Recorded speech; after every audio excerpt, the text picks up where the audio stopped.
Ach, Kinder, grüß euch. Ich glaube euch, Kinder, ich kann euch versichern, das Leben als Liederschreiber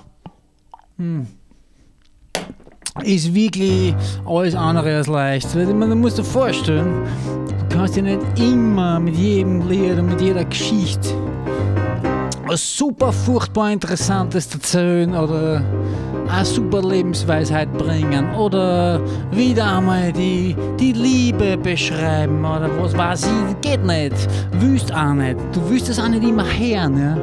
Ich meine, es ist eine schwierige Zeit, ja. Momentan ist es auch wirklich schwierig. Naja, momentan weiß auch wirklich jeder genau, wie es läuft. Jo, denen glaube ich eigentlich am wenigsten, muss ich sagen. So unter der Hand.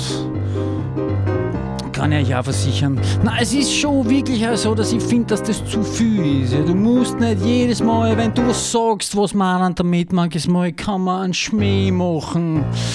Wirklich, es ist möglich, dass nicht jeder Satz absolut super was Besonderes ist und die absolute, ja, leckt's mich an, Dings, also lasst mich einfach in Ruhe damit. Also ich bin immer mehr, verstehe, warum mir die Sterne so taugen. Sterne, deutsche Band, großartigste Musik überhaupt.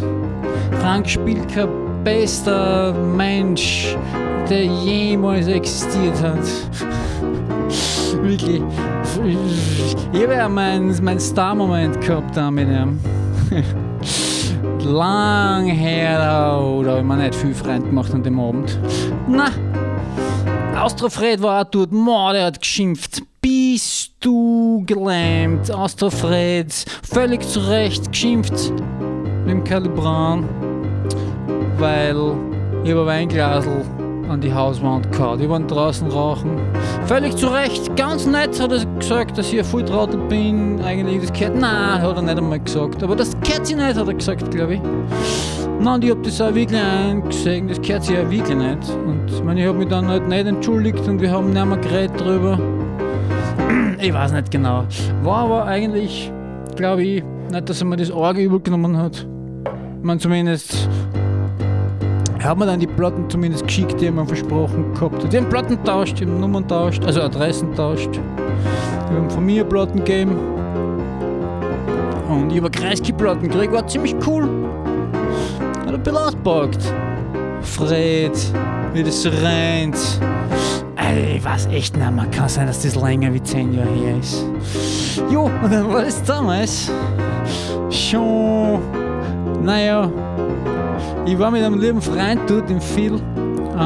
Philipp war der Kassen.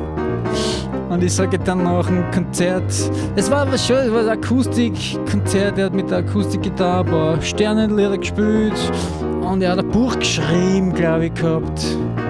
Und das war dann seine Präsentation, hat er immer ein bisschen was vorgelesen und so. Er hat nach dem Konzert, sage ich halt zum Philipp, du, ich weiß nicht, was du tust, mir ein bisschen wurscht, ich gehe jetzt in Backstage und schaue, ob ich mich in Frank tratschen kann.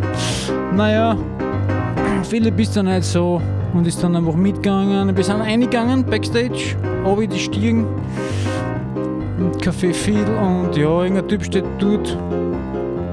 Ich weiß nicht mehr genau, er war ein bisschen kleiner wie ich, Brille, Schwarzhaare angezogen. Ja, und wir haben einmal geredet mit ihm, haben mal geschaut. Wir haben so getan, als ob wir da dazugehören täten. Ja, nach 5 Minuten kommen wir dann drauf, das ist der Chef. Ja, wir haben dann Nummern austauscht, gegen so einen Musiker. Ja, wir täten nicht gerne mehr spielen und so. War nicht gut. Wäre besser damals gewesen, einen Fake-Namen zu erfinden. Aber das haben wir damals nicht, wir haben schon ein paar Bier gehabt, haben wir nicht gecheckt. Dann haben wir ihm gesagt, ja, das interessiert uns da nicht, wir wollen mit Frank reden. Dann hat er gesagt, ja, der Frank ist an der Bar. Ja, dann sind wir in die Bar und das war damals schon lustig. Das war ja die Anfänge des Dings, also dass jeder ein Smartphone mit einem Handy, damals hat man noch Smartphone gesagt. Also es war schon neu, für die Musiker war das ja sicher mühsam. Auf einmal haben alle, ist die Kamera aus? Auf einmal haben sie alle ein Fotoapparat gehabt. Das schaut aber schon ein bisschen spooky aus, finde ich. Diese Schatten überall und so. Ja, und wir waren halt dann die einzigen, ich meine, ich bin hingegangen zu ihm, habe gesagt, danke, dass es die gibt, ich möchte bitte nur die Hand geben einmal und danke, und er hat mir die Hand gegeben und hat mir ausgelacht und naja, es war halt dann so, dass halt dann alle sind herkommen zu uns. Man muss wissen, man muss es wirklich verstehen, ich bin einer der Urbegründer, der Erfinder des Fotobombings. Ja, habe ich schon erwähnt, dass ich mir nicht viel Freund gemacht habe an dem Abend damals.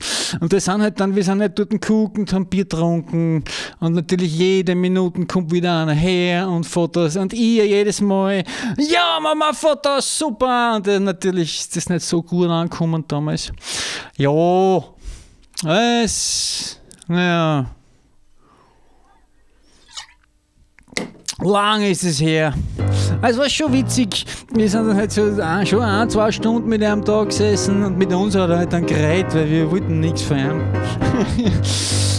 Und die haben halt dann schon wirklich über so Gitarren geredet und über das Touren und über Hotelzimmer und wie das ist.